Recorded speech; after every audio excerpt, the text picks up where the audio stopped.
Today on Locked On Rockies, not that surprised, but I'm a little surprised that there hasn't been any news, any change, or really any comments from the Colorado Rockies outside of the social media team saying we're going to step away for a little bit, as they usually do.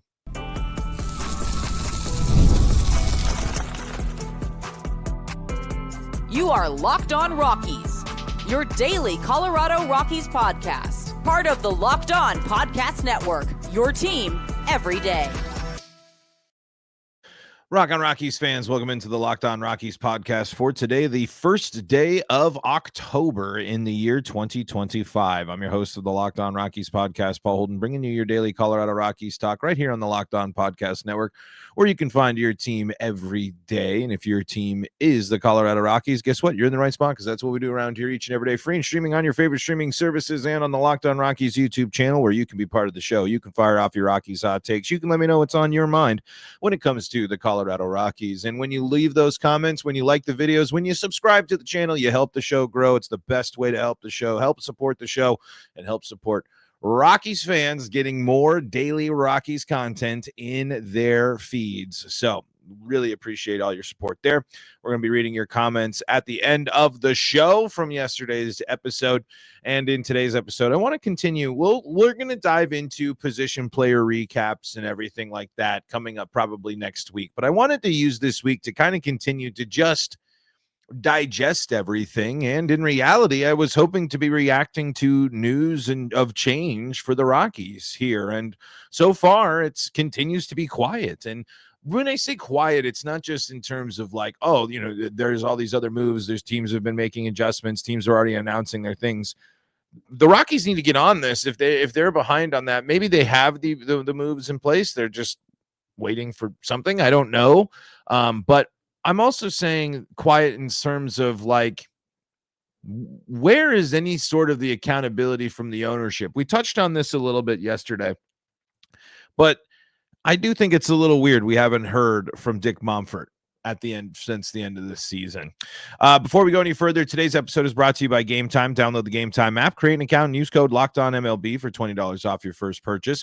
Also in the show, I want to talk about, and this is going to be, it's the ultimate challenge for the Rockies, and it's not going to get fixed this next season or anything like that. But I think one of the main takeaways, obviously, from the first day of the playoffs is how important good starting pitching is. Good quality starters that can go deep into games, get strikeouts, and do what we saw across the playoffs, basically in every single series, except for the Reds and the Reds-Dodgers series. Every single one of those games had a tight pitching matchup, had pitchers go deep into games, had pitchers rack up a bunch of strikeouts.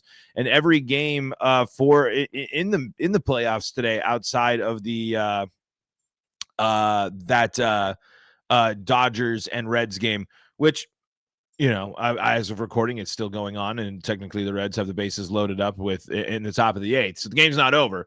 But all of the games were 2-run, 1-run games, close games. The all that mattered was just a couple of things, and I think it just hammers home the point of good quality starting pitching is just such a game changer. When you can go up and Screwball's gonna be able to get you. I always say like Screwball in my head. When Screwball's gonna be able to go out and do what he did there. What how many strikeouts did this guy get?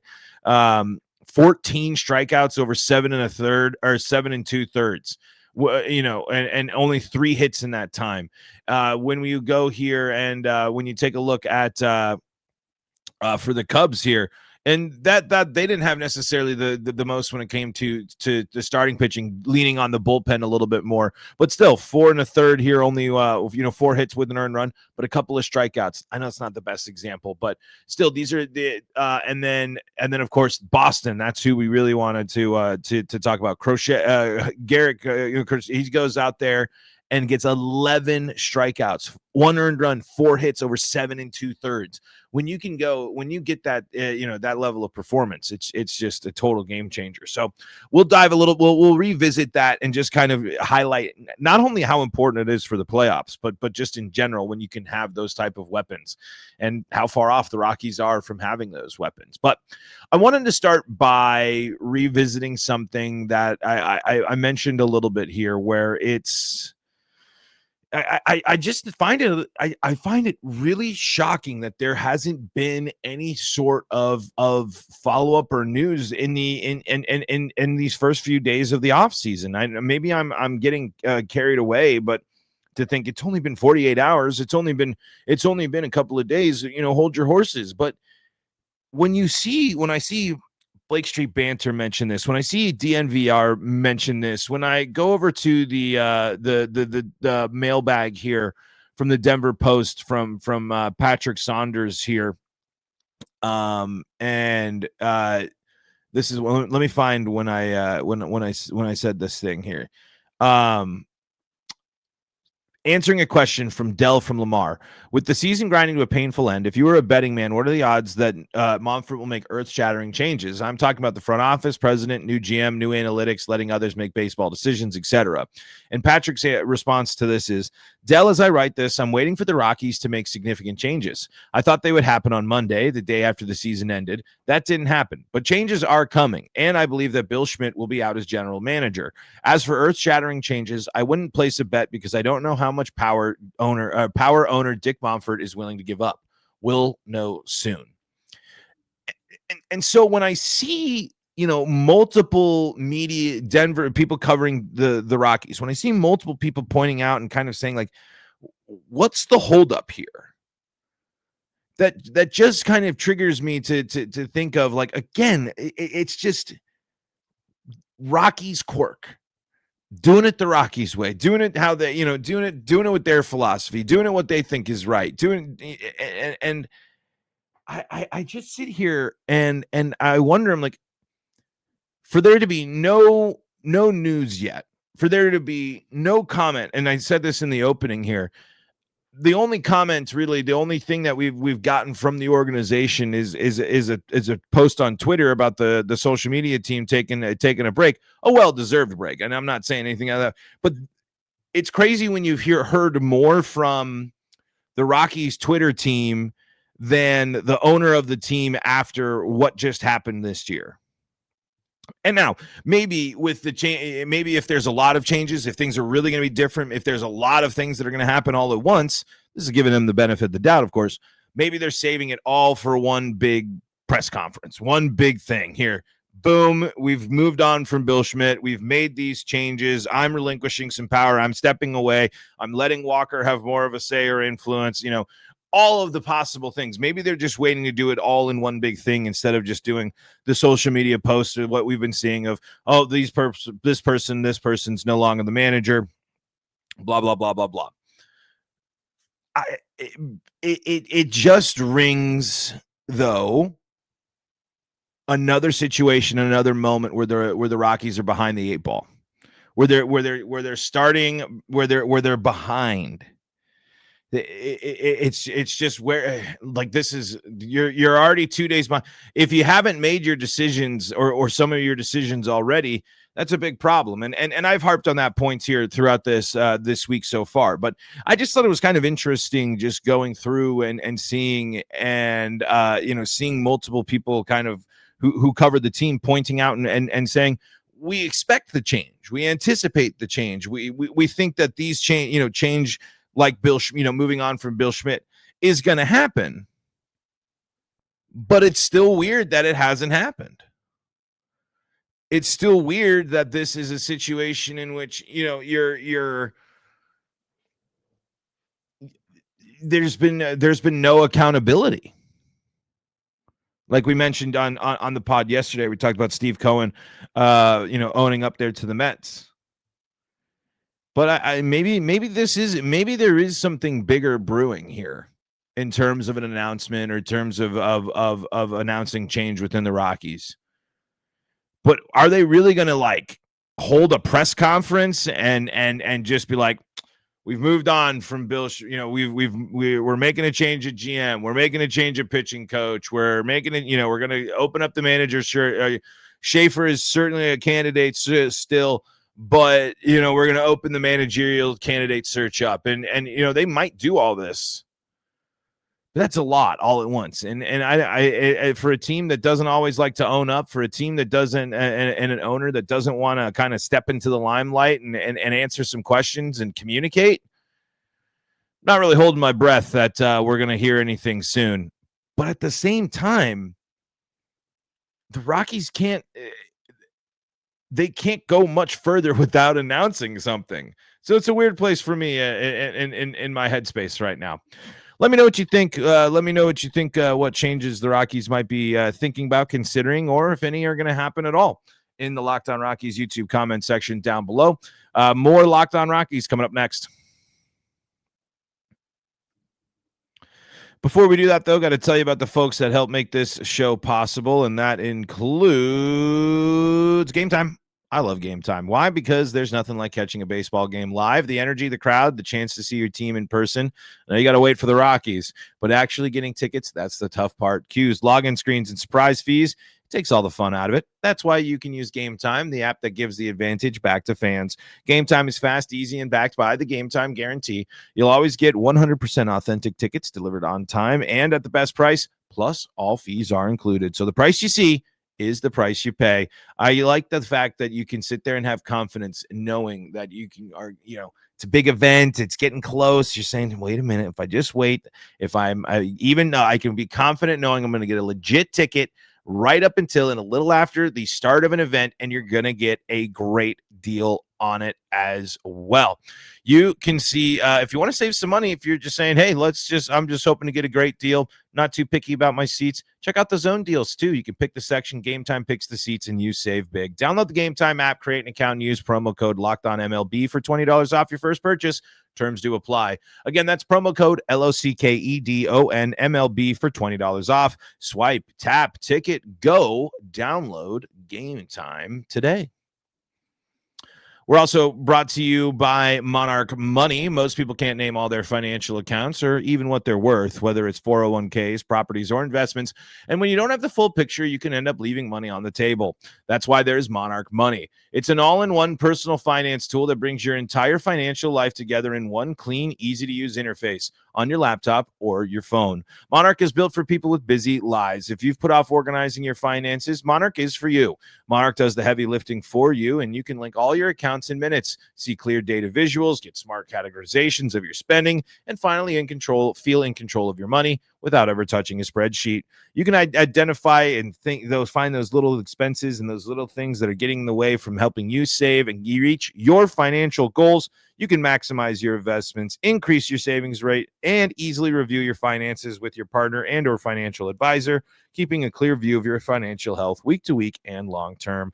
Don't let financial opportunities slip through the cracks. Use code LOCKEDONMLB at monarchmoney.com in your browser for half off your first year. That's 50% off your first year at monarchmoney.com with code LOCKEDONMLB.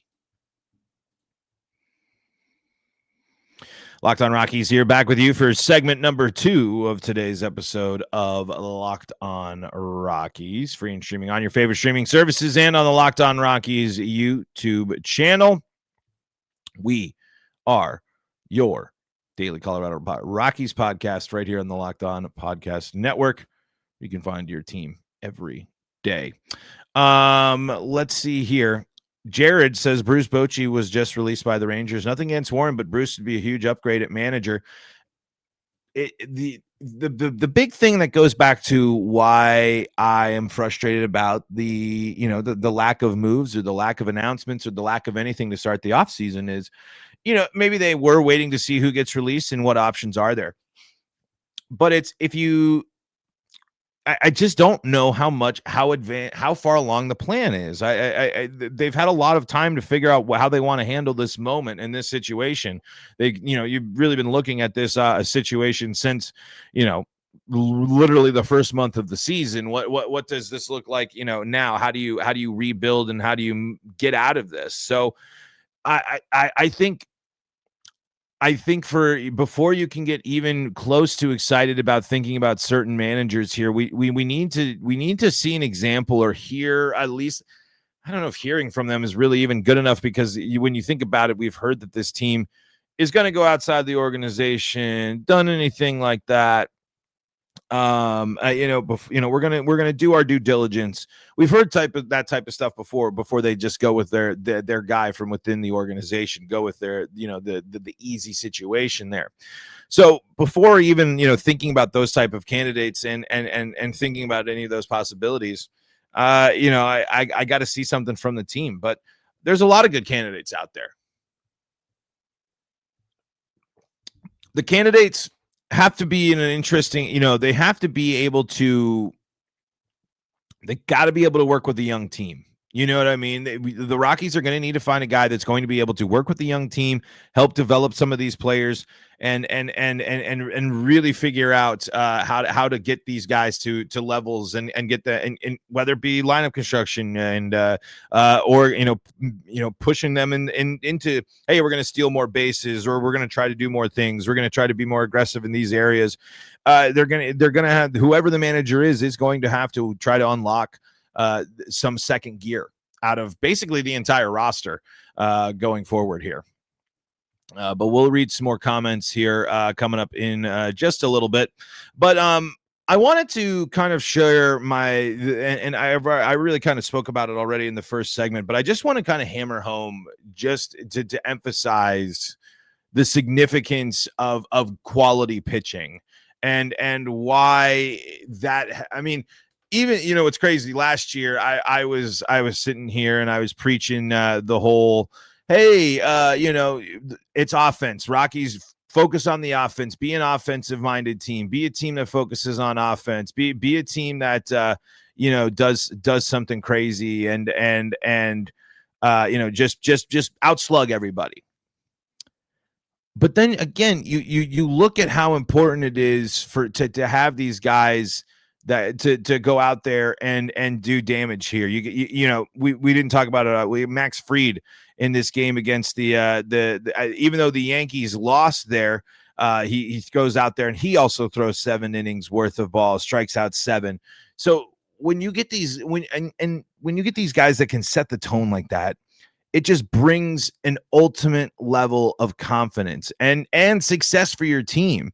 I mean, especially in the playoffs, man. I mean, when you can just lean on and count on a guy to go out there and get the job done and do those type of things, it's such a huge boost. And for the Rockies to be so far behind, that's what really stinks. And I want to zoom in here on just kind of highlighting what this isn't a big surprise, but in the top, let's go top 10. We'll just go top 10 out of the top 10 teams in ERA. 1, 2, 3, 4, 5, 6 of them are playoff teams. In the out of the top 10 earned runs, so fewest earned runs allowed, so they've allowed the fewest, top 10 fewest runs allowed. Number of playoff teams: 1, 2, 3, 4, 5, 6, and it's basically the same teams again: the Phillies, the Cubs, the Red Sox, the Guardians, the Padres, and the Brewers. Strikeouts, another big one here. Out of the top 10 teams when it comes to striking out batters: 1, 2, 3, 4, 5, 6, 7. And then, okay, yeah, so 7 out of the top 10 teams are playoff teams. And they have, nearly 500 more strikeouts than the Rockies. Let's go with WHIP as well. Top 10 teams. How many of them are playoff teams when it comes to WHIP? The Texas Rangers, oh my goodness. They are leading the board across the board, and they didn't make the playoffs. How frustrating is that? We're talking about sitting here, how big of a deal, how big of an impact the pitching staff can have. Man, was their offense that bad this year? That's crazy. Sorry, sidetracked by that, because I've been changing all these stats here on ESPN, looking at these things, and the Rangers still number one. But in terms of WHIP, playoff teams: 1, 2, 3, 4, 5, 6. So again, if you're in the top 10 of these statistical categories, I don't know if the math necessarily maths like this way. You're giving yourself a great chance to be a playoff team. You know what I mean? When over 50% of the top 10 teams in pitching are making the playoffs, if you are a top 10 pitching staff, you're giving yourself a good shot at the playoffs. I'm not going to act like I can tell you the exact probabilities or anything like that, but when you can count on those guys, you not only do you win ball games, but that it really shows the strength, and it helps you win those close games. It helps you win those nail biters. It helps you win in the postseason here. With Detroit feeling really good that they can turn to their guy and he's in a groove in that first game. Those first games are crucial, especially when you're talking about some of these being the road teams as well. I think actually Red Sox and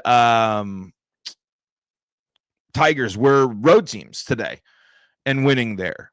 I believe the Cubs won, and like I said, Dodgers winning. So just got hit by a huge like I don't know what happened there.